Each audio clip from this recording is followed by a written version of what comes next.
And g'day there to all the good people at Lameroo. It's Graham Anderson here from Agriculture Victoria, just with a climate snapshot for 2016. Okay, well, I speak to a lot of farmers around the place, and they all say, listen, one thing we want is better forecasts. And believe it or not, forecasts are getting better. Bigger computers, lots more data points, a lot of better understanding of what drives our seasons. So that's all good.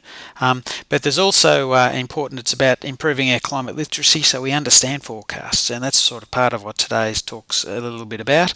And also, I guess, no matter what the weather throws at us, there's a big thing that's under the control of farmers, which is really the seasonal risk tools, tactics, decisions that just deal with whatever the weather throws at us. So that's what you guys are really good at.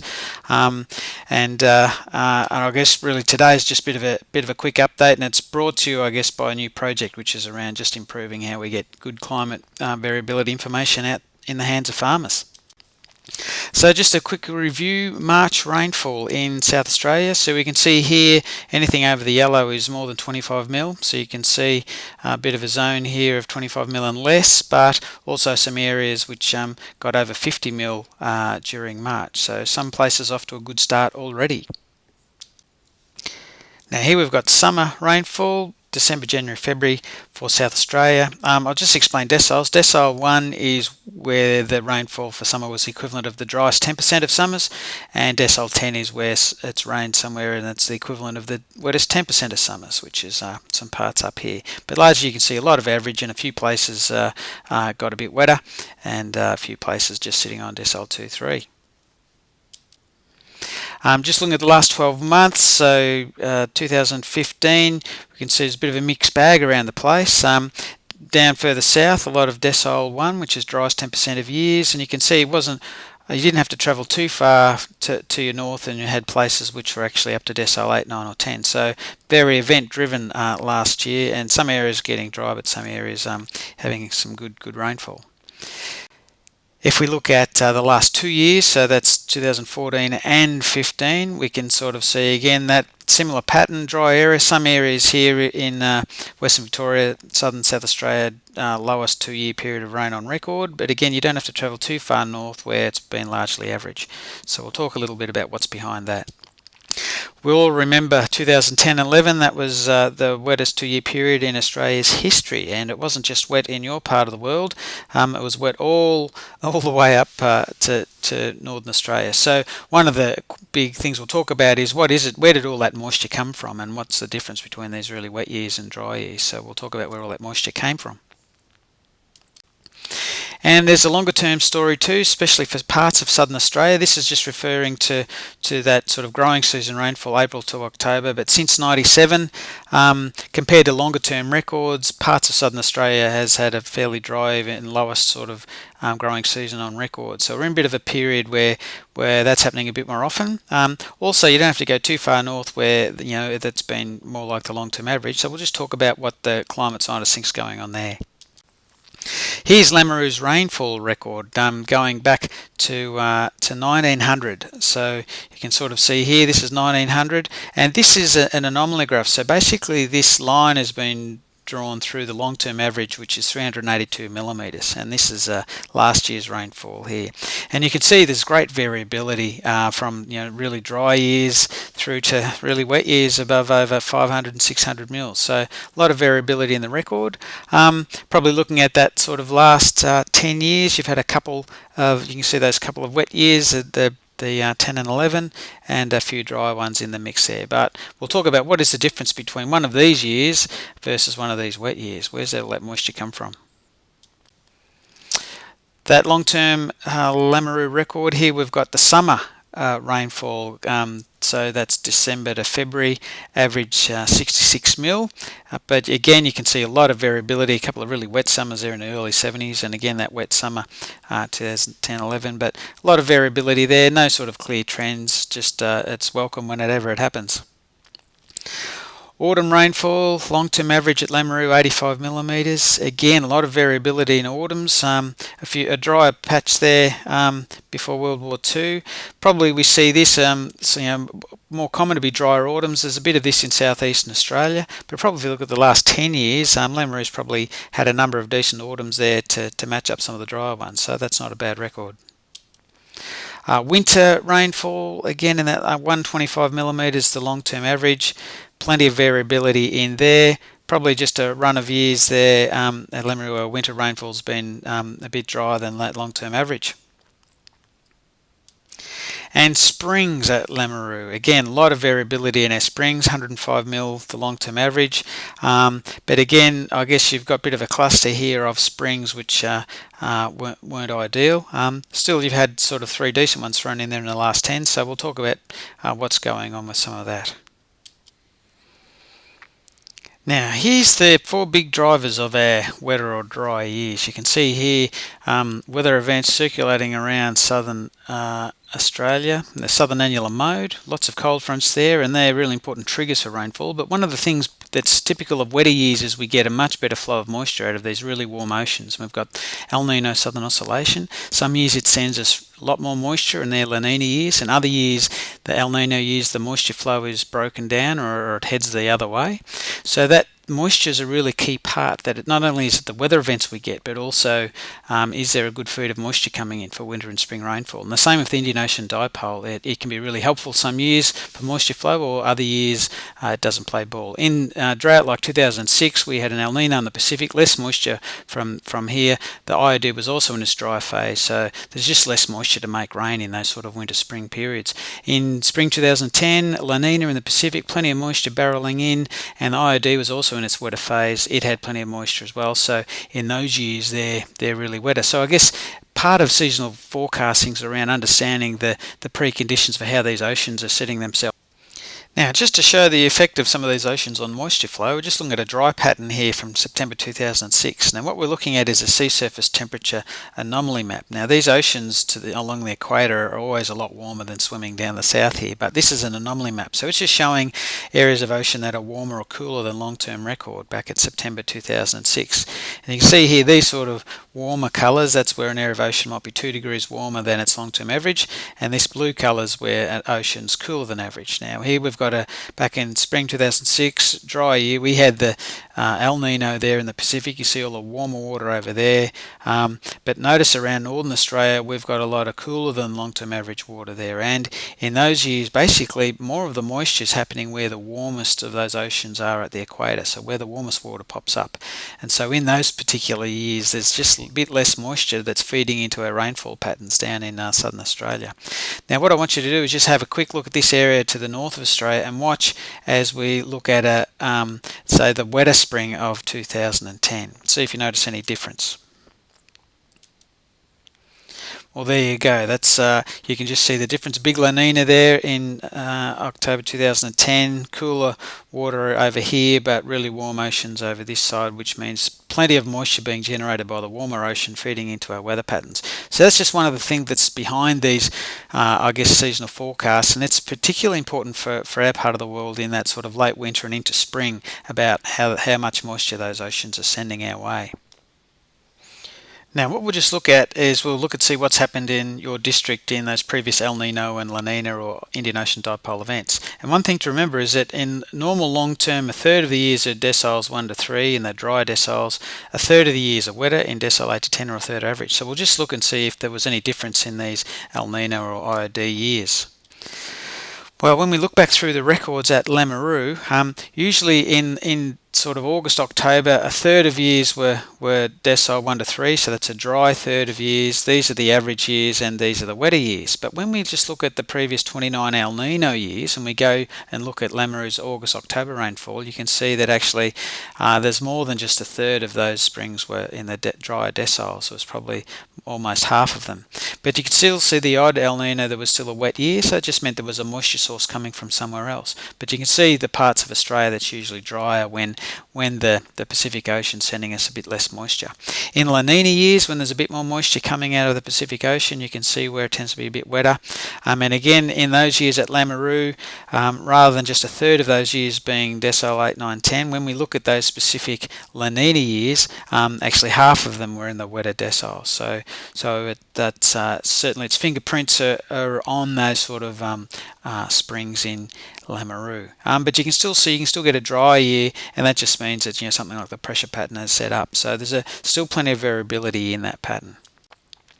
When we look at Lameroo's rainfall, and again August to October rainfall, Indian Ocean dipole, when it's sending us in its positive phase, when it's sending us less moisture, this part of Australia tends to have less moisture to feed into our late winter and springs. And when that's happened before at Lameroo, you can sort of see rather than a third of those years being drier, actually more like half of them were in the drier deciles.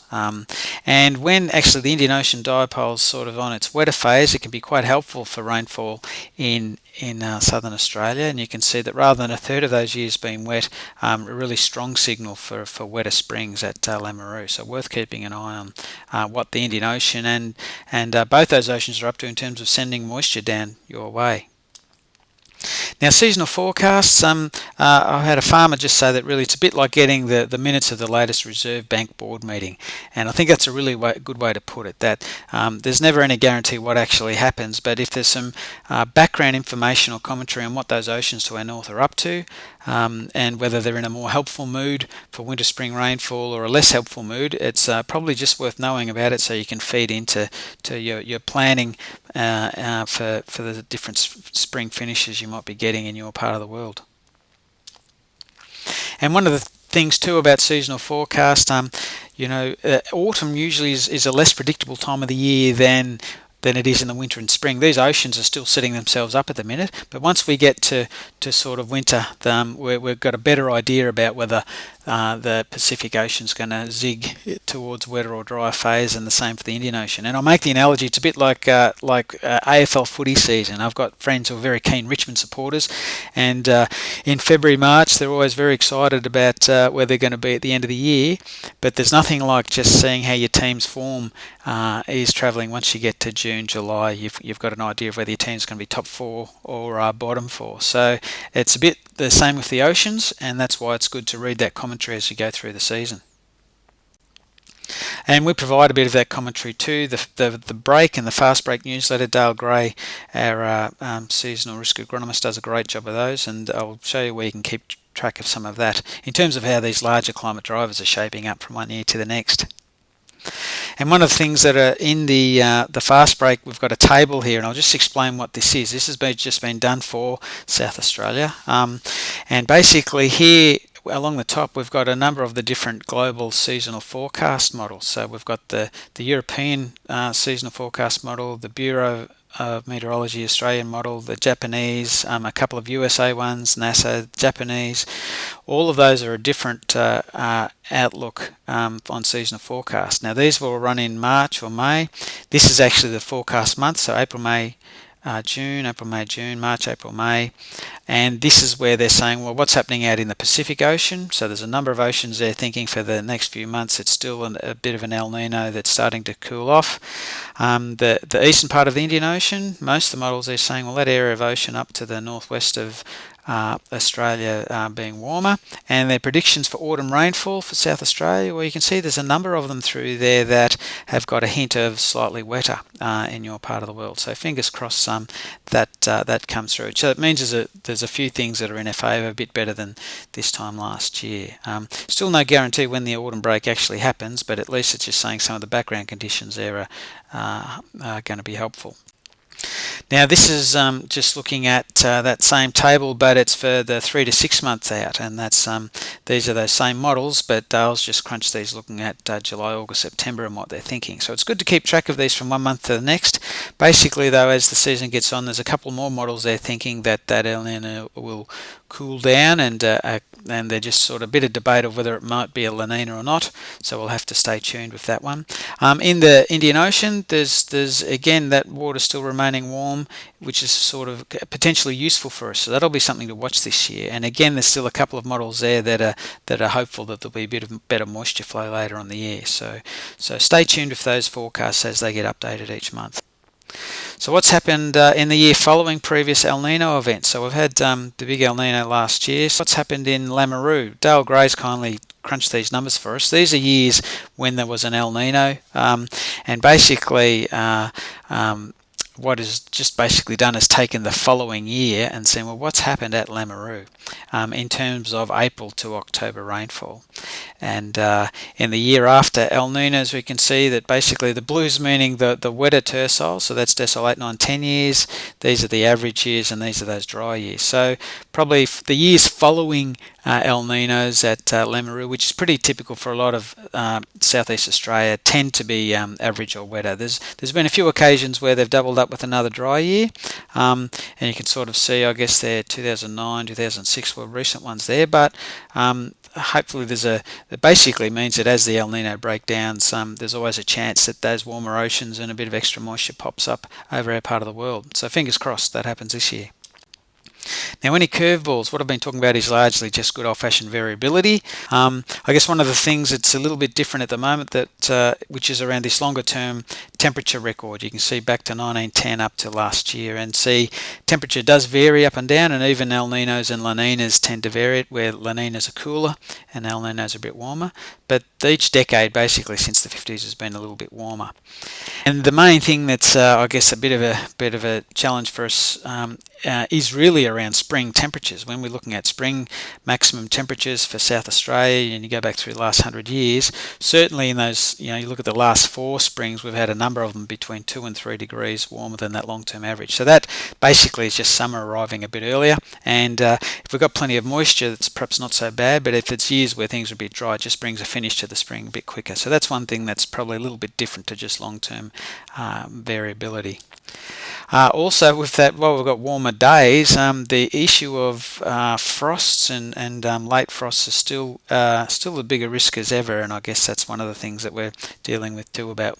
And it's usually comes with that sort of, when we get that settled weather, high pressure pattern. Not only is it dry and warmer during the day, but we've got a chance of picking up spring frost. So that's something we're dealing with at the minute. And that's, I guess, that trend in the pressure pattern since the 50s. The Bureau's sort of doing a lot of measurement and picking up that there's the increase in pressure pattern over southern Australia, and that's sort of part of what's probably giving us a few more bumpy springs, and also with that frost issue. And here's that basically that pressure, southern Australian pressure. You can see it's quite variable from 1950 through to 2015, and you can sort of see the big El Ninos. There's a higher pressure over southern Australia. We've got the 97, 98 and the 06 El Nino, and but last year. So one of the things though, that while there's variability there's just every sort of 20 years or so it just nudges up in terms of a higher pressure over this southern part of Australia. And I guess you might have seen this. This is just some recent sort of work on looking at rainfall zones and summer dominant rainfall versus uniform and winter dominant rainfall. So that's not a bad little paper there, just talking about how since 2000 basically some of our rainfall zones have shifted south compared to long-term average. Now, farmers are used to variable seasons, and they've had a lot thrown at them in the last decade, and whatever we get thrown at next, it's good to look at all the things that are under our control. And really, farmers have done a great job at managing that variability, and these are the sort of things that we'll need to keep on doing to manage whatever the weather throws at us. And we've got modern technologies, equipment, genetics, all those sort of things are improving, helping us deal with variable seasons. Improved sort of farm infrastructure and regional infrastructure, on-farm storage, they're all things which help us. Business management for variable years and incomes been a really key bit to how some farmers are really managing this variability of weather, and also just things like conservation tillage, better soil health. They've been really important in terms of how we store moisture and keep it there for our crops to use, and things soil probes and how we manage seasonal risk by doing all of that. Weed control over summer, storing that moisture. It's really a credit to farmers and how well they're managing variability in this day and age. So we'll need to keep doing all of that, and good luck with the year ahead. And if you're interested in getting those sort of monthly updates, just drop an email to theBreak@ecodev.vic.gov.au. It's free, and you can give a bit of a trial and see if the commentary is any use for you this year. Good luck.